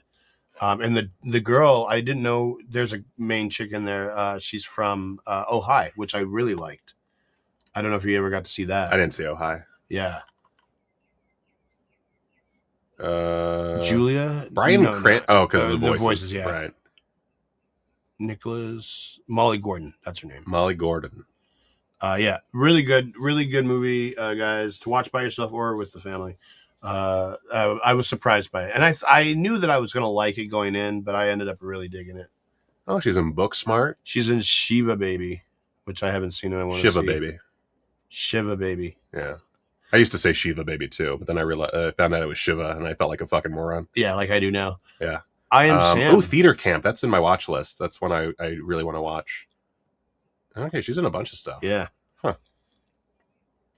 Okay, and then the Oh, next God. thing I saw, so getting prepared for Scary Movie, I realized that I had never seen part 5, and so I thought, I've never seen part 5. I realized I completely was under the radar. Neither the Waynes or the Abrams did it. Zucker, I mean, right? Zucker. They didn't do 5, and so I saw it. Woo! Not great. It's not good.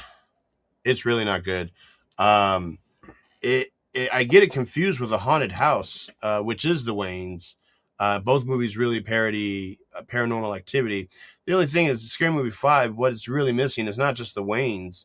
It's missing Anna Faris and Regina Hall, which to me, I guess you can not have the Waynes, but you have to have one of those two, if not both of them. They're both really good in those movies. And 3 is really good, even though it's not Waynes. It's 3, because I haven't seen it since theaters, which now is like showing how old I am. How does 3 compare to 1? 3. So it's interesting. Part 1 and 2 are its own island, and then 3 and 4 is its own thing. And 4 is like, it's not good, but compared to 5, it's fine. 3 is not bad. 3 can hold them both together just fine. 3 it's like 3 is 1, but for a new 2-parter. You know what I mean? So 1 is the strongest of the 1 and 2, and 3 is the strongest of the 3 and 4. Okay. Yeah, it is really good. I was curious because I don't particularly like Scary Movie. Yeah, the problem, and it's not a problem, I pointed this out in my review for part 6, is usually a spoof movie will be jokes first, plot second. But the Wayans brothers, or the Scary Movie in particular, is jokes first, plot optional. Like there's really nothing to follow. There's contradictions in the storylines, if you call them storylines. It's just, does this joke work? No, next one. Does this joke work? No, next one. And sometimes 4 or 5 jokes will work in a row. It's kind of like how I feel about Jackass. Does this stunt work? No. Does this stunt work? Yes. If you get 4 or 5 in a row, you got a successful project there. But leading into, I saw Scary Movie 6. I got to tell you, I thought it was funny. I actually watched it twice because I thought because it's getting the shit beat out of it by critics. Yeah, I gave it a 2. I gave it 2.5, and I feel like I should have given it 3. Yeah, I was curious because you came back from seeing it. Yeah, when you saw me, I was like, I was in disbelief because I saw it and I was like, I actually liked it. And then I kind of thought about it more and more, and I thought of a lot of funny parts. It doesn't have the best ending, but none of the Scary Movies do. That's what I'm saying. Like, there's no plot to really follow, and it just crumbles story-wise by the time you get to the end. So you're not following it for a story. Yeah. I don't. As someone who does not like Scary Movie very much. Yeah, I think the ending to the first Scary Movie is pretty good. The Usual Suspects. Yeah, ending. the Usual Suspects ending, which, by the way, they explain it in this one. Oh. Yeah, I don't know about that. Because Doofy's back. Yeah, I got that. Yeah, so Doofy's back, and so they explain that whole thing. Everybody comes back is really great. It was just, to me, it was, I don't know, it was nice to see them again. I don't see them coming back with another one, although this made money. This did really well. Yeah, this did really well. We're going to get White Chicks 2 now. What? They said that. They said, listen, you got to see this movie because they put the White Chicks thing to bed in this movie. Really? Yeah. Yeah. There's a really interesting, funny segment in here that does callbacks to the other movies. Do you want a White Chicks too? No. Okay. I was like, what? I don't even want a Scary Movie 6. I thought it was funny. I liked it, and I would like to sit here and say I agree with everybody, but I don't. I thought it was funny. Okay. Well, I will give it a shot on a day when I am very, very available. Yeah. When I have nothing to do. It's background fodder. I'll give it a watch. I'll try to see it in theaters to give it its full due, but I don't know about that. Let's talk about our shared distaste. Mutual disdain for Masters of the Universe. By the way, we are alone in this. I don't know that. Not alone. It's a 50-50 thing. But unlike Rachel agreed, she also gave it 2 stars, I believe. But a lot of people, big fans of this movie, and I do not understand it. I don't get it at all. I don't have nostalgia for Masters of the Universe. I do. Okay, well, that's interesting. So I did watch the show, and I did have toys. My older brother, liked him a lot more. But I am particularly a fan of the 1987 camp version, which I believe people of the show don't like, or I don't know if that's true or not. But I really love the old movie, and this movie doesn't know. I don't think it knows what it wants to be. I don't think it knows what it wants to be. Like, there's way too much humor in this. It doesn't need to take itself completely seriously, but it doesn't have the balls to even. I think that's definitely something that bugged me about it. Is I appreciated some of the jokes, but they're relying on them too much. They relied on them, and to me, if you're really going for like camp silliness, I think if you take yourself seriously, and you can, as the filmmaker, you can say, "Oh, this is going to be really funny." When the audience sees it, or like we're shooting this and we're expecting a laugh, but when you're shooting it, you still need to take it seriously, and taking it seriously shows that you believe in the product. Taking it seriously shows that your characters believe in what they're going through. And then when the funny stuff happens, it makes it all the more funny. Yeah. And it helps it to stand out. And this, it just feels like it relied on the humor too much. Whereas it feels like Barbie for idiots. It has been. I've seen comparison to Barbie. The other comparison is that I see constantly, and I can see the comparison is Guardians of the Galaxy.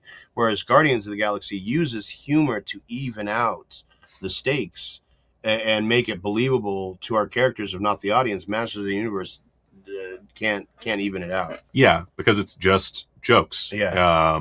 And I'll be honest, like with the laughing gag, I completely forgot that was a thing in the show because I didn't have any, I just don't have nostalgia for it. So like they spend several seconds on a bunch of characters just laughing and laughing and laughing. And I just was like, this is so lame. This is a very lame movie to watch. And also that whole middle section, where characters are just fucking talking about what it means to be a hero or whatever for seemingly ages. It felt like 40 straight minutes of characters just talking about bullshit. I'm watching this movie trying to figure out why Idris Elba is in it. And then money. The best character you have is very unfortunately Jared Leto, but they were at least smart enough to not show his face. They didn't have to put his name on it and you wouldn't have known it was him. Yeah, they should have done that. Hate to say it, not to talk shit about the guy, but it's don't talk shit about Jared Leto. Jared Leto sucks ass. It's no secret that he is box office poison. He's box office poison. He's been labeled as that. And he's seemingly a monster. Yeah. Has been for quite a minute. There's no good reason to cast him. But that said, holy fuck, he's great in this movie. Yeah. He's really good. He's so good that it's unfortunate it's him. I didn't understand. A lot of people were really happy with Alison Brie's performance. I thought she was great. I have a thing for her. I think she's super talented. I don't get it. I liked I like Alison Brie in general. This is a great example of why I don't watch movies just for her. And I thought she did fine in the movie, but I don't know. I thought, I was like, oh, she's a good Evil Lynn, sure. But people are like really in love with her performance, and I don't get it. I don't know about all that, but there is and I should have known it was coming too. I didn't read about it or anything, but I should have guessed that there was going to be that cameo. Oh, the Dolph Lundgren cameo. Spoiler. It's in the first 20 minutes. But still, I thought that was a nice callback to a movie that clearly they're trying to forget. The series and the show are trying to see. I would have preferred if they had cast him as someone in Eternia. The fact that he's just a guy in the gym that Adam turns to for guidance. I don't know. It was that winking thing where I don't. Oh, here's Mad Mike giving his thoughts. The excessive talking, exposition, and everything now is due to most people being on their phones while watching stuff now. Might as well be a podcast. It does. I don't know, like if it's a specific to now thing. Mm-hmm. But there is like a lot of exposition, and just going over the same themes again and again and again. It also just looks cheap. There's no sense of like what Eternia is. Mm-hmm. It's just Fantasyland.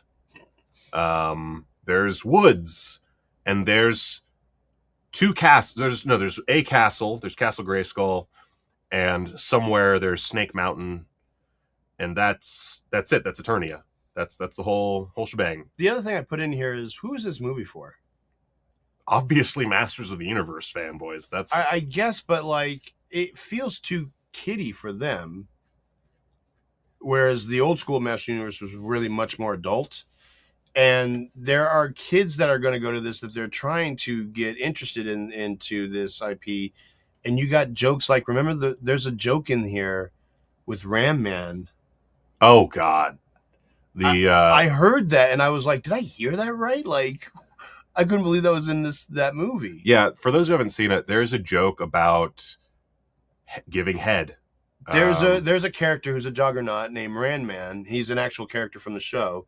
And a character turns to Fisto. Yeah, Fisto.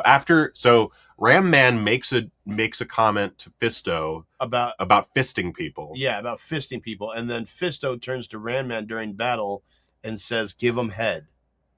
And it just... And you would miss it if he didn't react to it. Yeah. So they know what they're saying. They know what they're saying. Sons of bitches. And I like the joke might have worked if they didn't acknowledge it. Maybe if they didn't do so many jokes. And if they didn't do so many jokes, but it just feels like desperation. Yeah, that's the thing. That's what I'm saying. They don't trust the source material. They don't trust their own project enough. Yeah, I agree. Yeah. We both. That's interesting that we both gave it the same grade. He-Man. That's a silly name. Let's call out that it's a silly name. No, just fucking call him He-Man. Yeah. You don't have to point out that all the names are silly. They took all the names and just made fun of them one by one and gave them a reason why they had the name. Why do that? Like if I was a fan of this, I would think it's utter bullshit that you're making fun of yourself. Yeah, because like I want Ram Man and Fisto. You know, you gave like Skeletor's name Skeletor. I don't think no one brings up that Skeletor is a dumb fuck name. Yeah. And like He-Man, that's a perfectly fine name. I don't see a problem with that. Just go for it. Just let it be fucking campy and weird. And I feel like the campy and weird version would be so just leagues better. Like that's a 3.5 movie right there. If you had the same production quality and same like screenwriting ability and all that, but they took it seriously and they just let the campiness sizzle. Let us take in the camp. Meanwhile, Evil Lynn is fine. That's a fine name. No one brought up that Evil Lynn is a stupid fucking name. Nobody brought up. Maybe we shouldn't trust this lady because her name is Evil Lynn. Yeah. No one's gonna bring it up. Okay, but we're gonna bring up fucking Fisto. All right.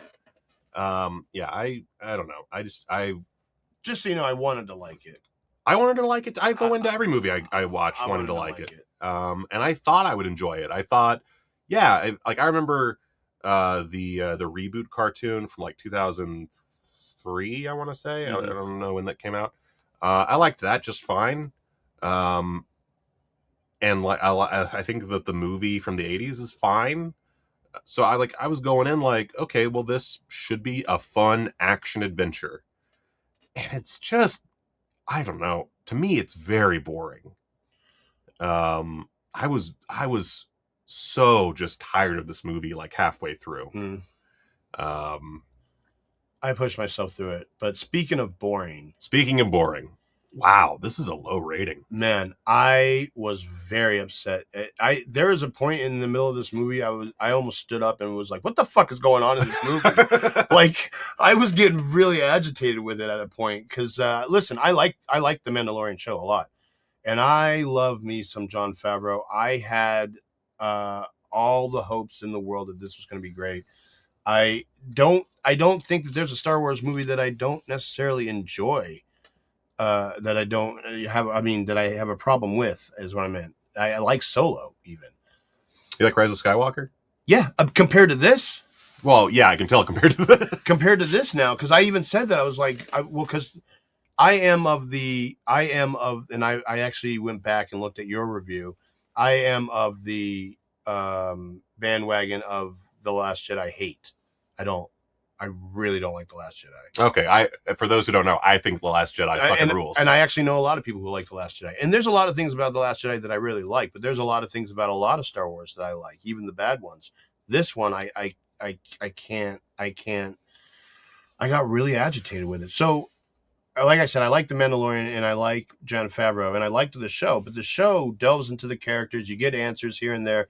This just felt like an extended episode where you don't get anything relevant revealed to you. It's just you're along for the ride. And if you don't happen to agree with, you know how the show goes for a character like the old school Westerns, a bounty hunter goes and it's different characters every episode and stuff like that.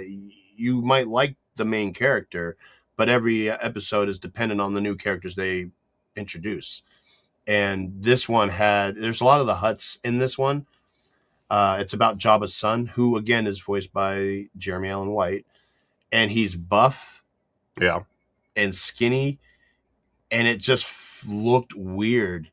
I'm not saying I'm used to the Hutts being giant and sluggish. I don't know how the lore of Star Wars is, if this is a normal thing, but apparently they can do sit-ups. Yeah, apparently they can do sit-ups. Anyways, and I'd like to say maybe I was tired, but I don't think so. I think I got really agitated with this movie.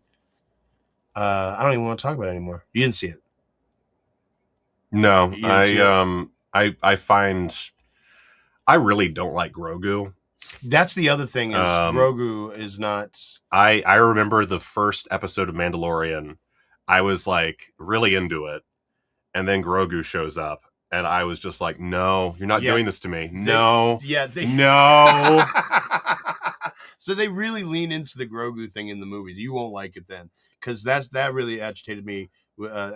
Also. Do you remember in Predator Badlands where Predator has there's the cutesy thing. That's what this whole movie is. Oh my god. Yeah. Now Josh says that Mandalorian and Grogu felt like a serial pulpy adventure that Star Wars was based off of. He thought it was good, and compared to the lows of other Disney Star Wars, he'll take good. That's good. That's good to have. Mike says he says I don't like Grogu because I'm not a child or a wine mom. I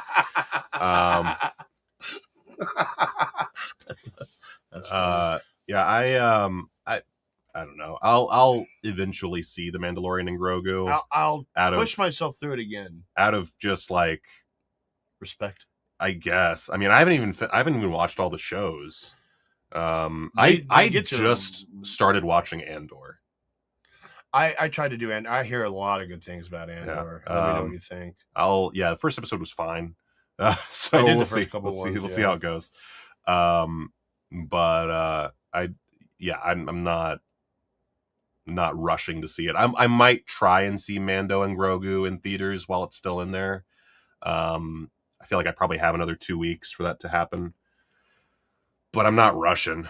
It's the same as Scary Movie. I'm not gonna like go out of my way to watch this fucking film. Yeah. But one movie I am really excited about that you saw a little early is Disclosure Day, which I invited you to. You did? Yes, I invited you to do Disclosure Day. You couldn't do it because. Oh right. Yeah. I saw Disclosure Day. I loved it. I didn't really know what to think about it going in. First of all, and many reviews will say this, any Steven Spielberg movie is a great fucking time to be alive. Like, especially in the summertime. A summer Steven Spielberg blockbuster is great that we're still getting these. That Stevie Spielberg knows how to make a motion picture. And man, if Steven Spielberg and John Williams still aren't the power couple in Hollywood, John Williams is all over this thing and he's great. But you will read reviews praising Emily Blunt's performance, and they are correct. She will get nominated for this. This is probably the best she's ever been. Oh, and the movie is really fun. It's really, and I have gone online and seen divides. There have been people who were expecting more. I don't know what to say about expecting. I think that Steven Spielberg is a master. He's masterful at his delivery, and so I don't think he was going to bombard us with alien stuff here and there. The whole movie revolves around one question: how would the world react if they found out aliens existed? And so the whole movie is based on that. It doesn't even matter necessarily if you get the answer or not. I'm not saying you do or don't. I'm just saying the movie is revolved around that question. And so in that sense, everybody's Colin Firth is really good in it as well. If you're excited about it, then you already like it. I'm telling you now. So why? I don't mean to get into the intricacies of rating systems, but why 3.5? I really don't give anything 5. I think on the top 4 there, I given 2 out of those 4 5 stars. Huh. Okay, so you're stingy. Yeah, I'm stingy with my stars. If I give it 3.5, that's why I said when I gave Scary Movie 2.5, but I was glowed about it with you. Yeah, I said I really feel like I should have given it 3, but I didn't want to get shit from people for doing it. Don't worry about the people, man. Just give your shitty ratings. But speaking of good ratings. Yeah, you watched Moonstruck for the first time. Fuck yeah, loved it. Hell yeah, loved it. Right. Man, is this the best that Nicolas Cage? I loved him in this movie. I thought he was so good. I think it is pretty widely considered to be one of his best performances. He is. I think if anyone well versed in Cageology was to make a top 5 performances list, Moonstruck would be on there. I'd say Moonstruck is definitely on there. But everybody, to be fair, is very good in this. Olympia Dukakis is really good in this. The whole movie, though, is about adultery, essentially. It's about committing adultery. Should you commit adultery? What does that mean to your life and the people you love and stuff like that? It's not just Cher's characters. It's a bunch of people play around with this idea. And so that was kind of interesting. I don't know. I put on there that I could see a movie about people getting murdered, a comedy about people getting murdered all day, and I'd be fine. But a comedy about committing adultery, no, no way. That's why, if you made Closer a comedy, I don't know that it would work. But Moonstruck, it works. They're not fully committing to it. They're toying around with the idea. You got to refresh that. I got one more movie on there. Oh, you got one more. Jesus. Oh, look at that. I did Judge Dredd for the first time. Wow. Again, I liked it a lot more than I thought I would. I didn't think I was going to like it. It's as good as Scary Movie 6. Yeah, it's as good as Scary Movie 6. But a good cast, interesting cast. So the reason why I kind of didn't want to do this movie is because I love Demolition Man. And the idea of Sylvester Stallone and Rob Schneider in another futuristic setting, it can't compete with Demolition Man. I love Demolition Man, which only came out less than 2 years before this. With that being said, it also has Diane Lane, and she is fantastic in this. Armand Assante comes in and chews the whole fucking scenery up. He's fucking great in this movie. I loved him. You broke the law. I love the law. Yeah, that's I love Armand Assante in Judge Dredd. What a delightful, he is just chewing the scenery. Yeah. I would probably give it 3. Yeah. I haven't watched it in a few years, so I'd have to rewatch, but I would say it's probably a 3-star movie for me. It's directed by a gentleman named Danny Cannon, which he went on to do I Still Know What You Did Last Summer. Yeah. Starring Jack Black.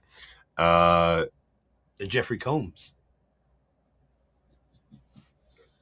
There's a great Film Stories episode delving into the history of Judge Dredd podcast. And also, I mean, this goes without saying, the Carl Urban version is way better. I was about to say, have you seen Dredd? Yeah. I saw Dredd before I saw Judge Dredd. I almost didn't want to see Judge Dredd, but I wanted to fit one more movie in, so I watched that this morning. I like the aesthetics of Judge Dredd. Yeah, I do too. I think that it has a cool idea behind it. It's just it's 90s. They released it at the wrong time too. It came out in the shadow of Batman Forever. Yeah, you give this 5 more years to gestate, maybe. And he doesn't keep his helmet on. Oh yeah, Carl Urban does. Carl Urban, fucking like a champ, never takes that law. fucking helmet off. And so, just real fast, to celebrate Disclosure Day, I made a list of the Spielberg movies I surprisingly haven't seen. Oh, let's see here. Okay. Color Purple, I haven't seen. That's wild. I know. But you black. You black. I'll leave the one with two references. Okay, War Horse I've never seen, which I hear great things about. Yeah, I've never seen War Horse. Obviously. Empire of the Sun I've never seen, which kind of blows my mind. With Christian Bale. Yeah, a young Christian Bale. The Post I've never seen. The Post is pretty good. Which I don't know if I need to see, but it sparks my interest. Yeah. 1941 I've never seen. The BFG I've never seen. And Bridge of Spies, which I did Mark Rylance win an Oscar for Bridge of Spies? Supporting actor? I think so. Or he was nominated for it, maybe? Anyways, I was too scared to show you my favorite Spielberg's list. Oh, do you have a favorite Spielberg's list? Yeah, I actually did that. Let's see what we got here. Okay, and I even updated it with Disclosure Day. Here, I'll unfade. Okay. I'm going to get a lot of shit for this. I know it right now. Okay. That is wild. Yeah. To put Indiana Jones 3 at the So I love Last Crusade. I have a special connection to Last Crusade. I watched it with my family. I think it's the best father-son movie. I love everything about it from beginning to end. Happens to be one of my favorite top 50 of all time. I mean, I will say it is my favorite Indiana Jones movie. It is my favorite Indiana Jones movie easily, but it also best depicts how Spielberg can handle a great screenplay, and it's also John Williams' heavy score. I noticed that you have Always fairly far up. Yeah, I like that movie. I saw a long time ago. But I remember being very fond of it. I really like Always. So I would say that going through Spielberg's work, I mean, Crystal Skull, not great. I like Artificial Intelligence. Not a fan of Ready Player One. You really? I thought I was the only person, and I want to like Ready Player One.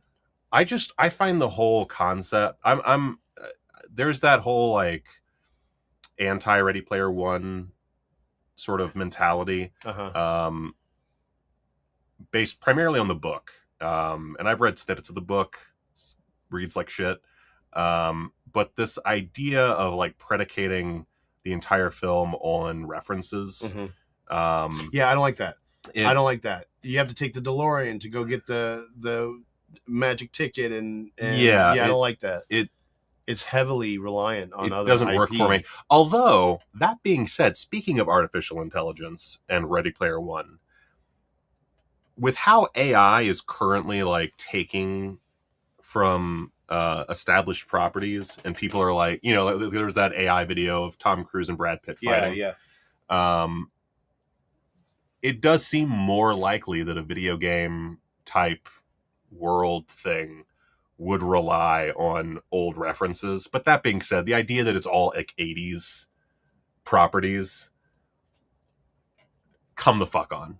That drives me nuts. War of the Worlds is pretty good. That one's aged better than... I only like the first half of the first maybe 40-35 minutes of it. I'm shocked at Amistad and Minority Report. I really don't like Minority Report. I don't like the color. I don't like the why concept. Why don't you like Amistad? Amistad, because you're Amistad is. Do you think between Amistad and The Color Purple, he gets invited to a lot of barbecues? He's Jewish. Amistad, I love as a courtroom drama. Yeah, I remember liking it. Duel, really strong film. I really like Adventures of Tintin. I remember really liking it, but I can't tell. Is that more of a Peter Jackson movie, or is that more of a Steven Spielberg movie? I would say it's more of a Steven Spielberg movie. Oh, okay. You know what? I still haven't seen West Side. Actually, fun fact about me: I haven't watched West Side Story, the original. Well, I've never seen the original, and I was really drunk when I saw that, so I can't really give a fair assessment as to whether I. Fableman's pretty low too. Yeah, Fableman's. It's not what I wanted it to be. It it changes its theme throughout the movie, and it kind of confuses me. You also made a fan out of Josh, who says that Hook is S tier, and anyone that disagrees doesn't love cinema. So this is where, and thank you, Josh, for your defense, because this is where I am scared to tell people not just how low Jaws is on the list, but what is actually before Jaws, like The Lost World and Hook. I love The Lost World. I think The Lost World is underrated. And yes, my thing with Hook is, and Steve, that's actually Spielberg's least favorite movie of his. He hates Hook, and I don't know why. I think it's fucking great. I think Bob Hoskins and Dustin Hoffman are great in it. But yeah, and then I like Hook. I wouldn't call it S tier. I wouldn't go with Josh, but I would say Hook is a lot of fun. And I love it's one of those movies where the cinematography is very present in my memory. Mm-hmm. Just like the way stuff shines and looks, just it feels like a fantasy. So but yeah, as Filmmaker 610 says, there were a lot of production issues on Hook. Yeah. Which does explain Spielberg's distaste and the general kind of, it's a messy movie. Yeah. But yeah, I mean, overall, not a bad list you got here. Jaws is really low. Yeah, I don't get the Jaws thing, and I like Jaws. I've seen it a couple of times. I like what's his face, Robert. The fuck's his name? Oh, you're gonna make me forget his name. Shaw. Yeah. Yeah, I think he's great in it. But for my money, the top three are anything Indiana Jones, pretty much, or Jurassic Park and E.T. And I think it says a lot that the guy did Jurassic Park and Schindler's List the same year. God, that is insane. I know. That is like one of the greatest. That's why. And in all honesty, I should have Poltergeist on here, right? No, I disagree with that assessment of Poltergeist. Okay. I think Tobe Hooper had a lot of influence from Spielberg, but I still think that that's Tobe Hooper's movie. I think Terminal is underrated. I think Catch Me If You Can is overrated. Okay. Anyways, but bad Spielberg is still good Spielberg. That's my letterbox this week.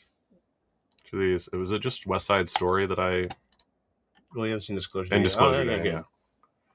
I need to work on that. I'll try to watch Disclosure Day tomorrow and have a opinion ready for next week. Yeah, let me know what you think. I was really excited to get that out before it came out to kind of see how everybody else, if I matched everybody else. And it's really, there's a strong divide there. There's some people who didn't like it. I'm kind of surprised by that. So in the comments, guys, not in the chat, in the comments down below, let us know what your favorite Steven Spielberg movie is. Maybe give us a ranking. Yeah. However long you want to make the ranking. Rank every goddamn movie he made, or rank like the top 5, whatever. And let us know what your favorite Steven Spielberg movie is, because apparently there's a lot of variance between people. And also, real fast, follow Michael Keene or follow Film Buff. Follow Film Buff. That's at William_Patrick.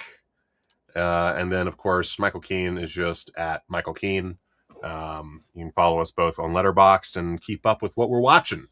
And then for my final thing I wanted to mention before I forgot, I did finish your Better Call. You finished Better Call Saul? I finished Better Call Saul. What? I started watching Cape Fear. Oh, yeah. How's that going? It's fine. Yeah. It's Javier Bardem is really good. Yeah. Amy Adams' Southern accent sucks ass. Drives me nuts when characters in like large Southern cities have like really big Southern accents. Because as someone from a large Southern city, it's not really that present. Like Patrick Wilson does a really good job. Yeah, he'll slip in and out of a Southern accent, and that's more in line with how people talk in the South. Anyway, Better Call Saul. What'd you think? I haven't changed my opinion on it. I don't think it's horrible. I don't think, you know what I think? It's an interesting watch if you're introducing it to somebody. Have them start with Better Call Saul.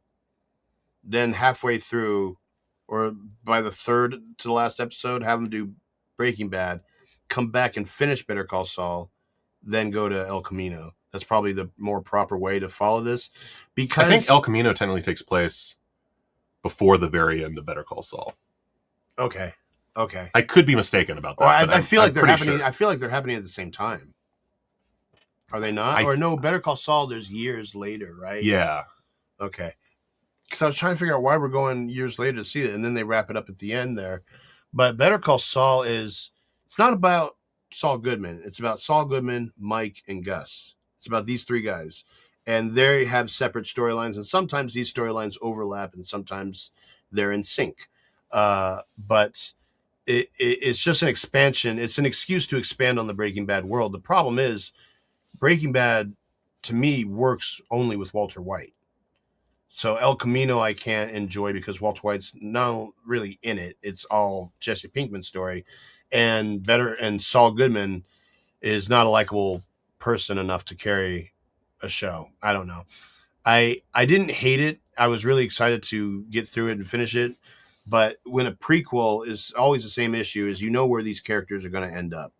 I pretty much knew that something's going to happen to Ignacio. And are we really Ignacio and this other guy? Lalo? Are they really from just one line of dialogue from Breaking Bad? Yeah. That's a stretch, man. I don't think it's a stretch. I think they needed new characters for their Better Call Saul prequel. And if you have characters mentioned in Breaking Bad that are never brought back, who don't exist in that world anymore, well, that's a perfect, people to kill off in spoilers for your prequel. Yeah. I thought Better Call Saul was borderline masterpiece television. I don't know. I honestly don't know if I like Breaking Bad or Better Call Saul more. Yeah, I know. I'd have to rewatch Breaking Bad. I know people who feel that way. Some people almost like Better Call Saul preferred over Breaking Bad. But I think you need Walter White for it for sure. And if I had to give a whole series a grade, which I don't believe in that, I think seasons is really how you do it. I'd probably give the whole thing a C+. C+? Yeah. Wow. Didn't hate it. Not a fan though. Didn't hate it. Got through it.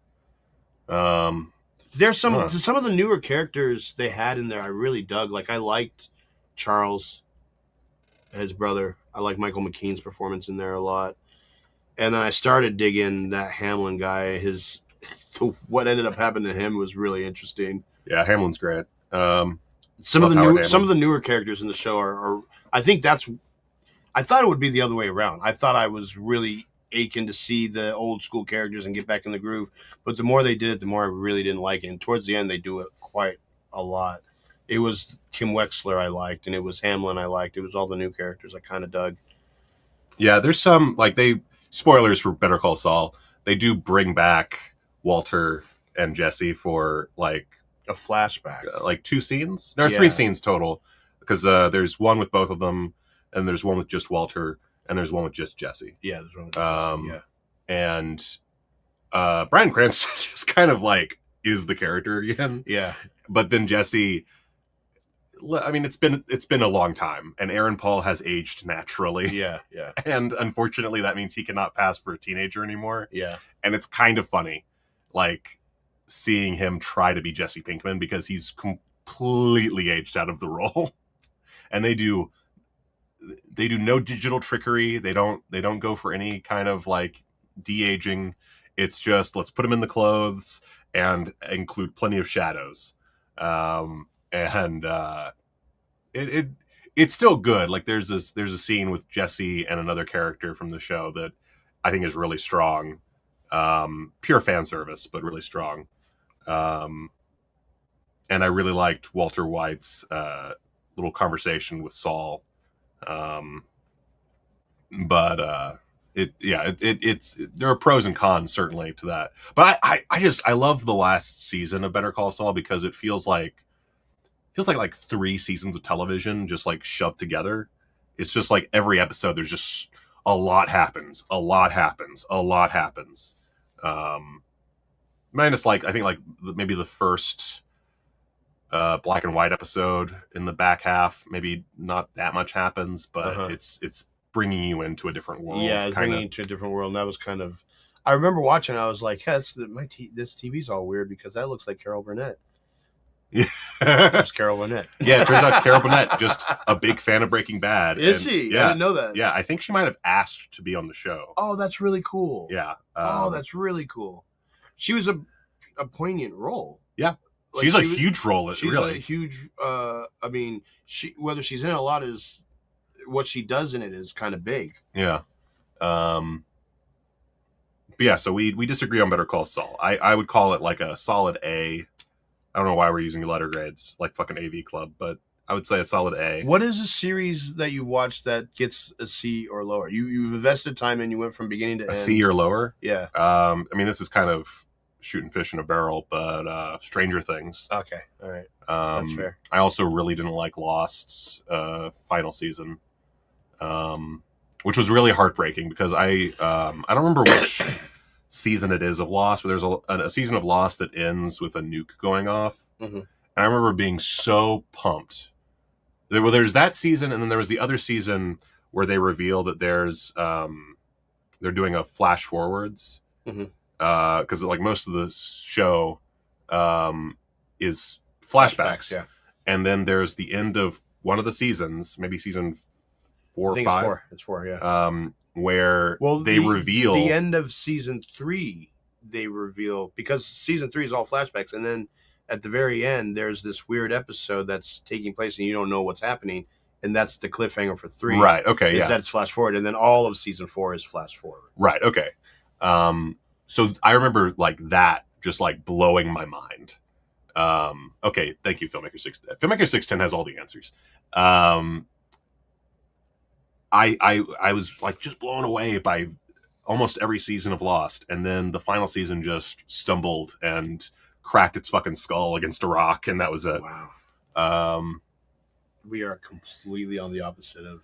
You love Lost? I love it. Okay. I swear by it. All right. Especially the last season. Oh wow! It would be a whole different show, but I like that you don't like it. I don't really. The problem is I don't really watch a lot of shows to the end that I'm not jiving with. Yeah, I can't do that. I have to know that it's done, and I need to because the end can make me feel different about the entire show, one way or another. I could like the whole show and then the end ruin it for me. Oh, you know what? Dexter.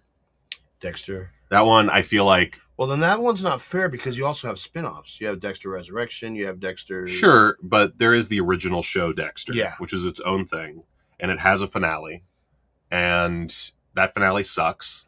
And I would say what's worse is like season... I think people overrate season 4 because John Lithgow is so good in it. Mm-hmm. I hear John Lithgow is good. Season 4 is fine, but it's elevated by John Lithgow. And from there, it really just never gets its groove back. Like season 5 is all right, but like the rest of it, woof, just bad times. The quality of the show went downhill. The antagonists went downhill. The reasoning behind everything went down. Like by the end of it, it's just a whole crock of shit. And then there's Dexter New Blood, which is one season. Ends, I think, really well. Not perfect. There is a kill that Dexter makes that is hard to accept